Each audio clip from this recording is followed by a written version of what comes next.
Good afternoon. Thank you, Pat, for giving me this time to share this presentation with everyone at Intel.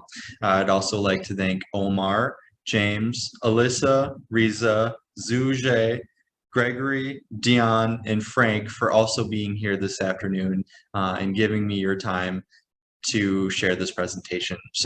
This presentation is on the profits of sustainability and how Intel can become a world leader in sustainability. I'd like to just start with a quote from Albert Einstein. Problems cannot be solved at the same level of awareness that created them. I think that this really encompasses climate change, as at the beginning of industrialization, we weren't aware of that we were contributing to climate change or what climate change even was. And now that we are, we're beginning to create solutions towards the problem. And now it's just becoming a matter of acting on those solutions.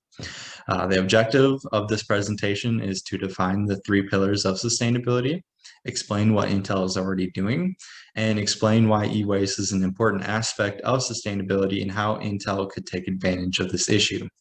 So the three pillars of sustainability are environmental, social, and economic. They're all three just as important and intertwined. Environmental is making sure that we take care of the environment to make sure that we have the same level of environmental resources now as we do in the future and for future generations. Social would be to make sure that we have an equitable world, that we have workers that are happy and satisfied.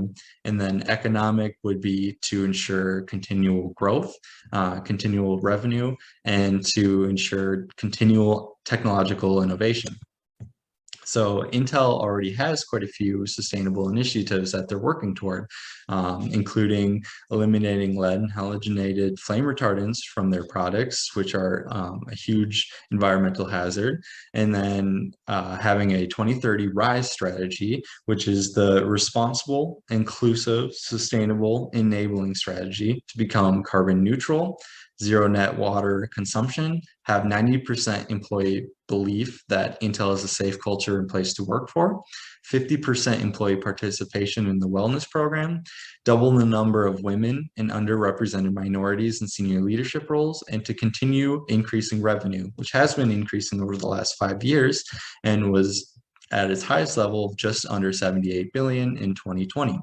And Pat, as you said in your 2020-2021 corporate responsibility report, you have a passion for creating world-changing technology that touches and improves upon the lives of every person on the planet. And I think that that really aligns with these sustainable initiatives and really aligns with Intel's mission statement and goal to become more sustainable. So e-waste is one area that I think Intel is lacking. 50 million tons of e-waste is generated each year, and only about 20% of that is properly recycled. Most of this e-waste ends up in developing nations. And the gold, just the gold alone is worth $62.5 billion in the e-waste, which is has more gold per ton than a gold ore. So what I recommend would be to have a e-waste buyback program where Intel would spend 20% of their net revenue on buying back e-waste, which would be about 15.5 billion in 2020.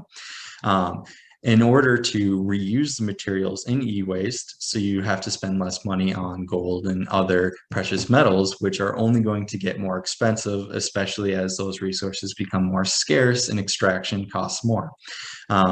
And to do this, you'll have to develop a safe and effective way to obtain those precious metals from the e-waste, which will certainly have some research and development costs. But I also think it's a great opportunity to start a headquarters in an area near these developing nations where a lot of this e-waste is accumulating.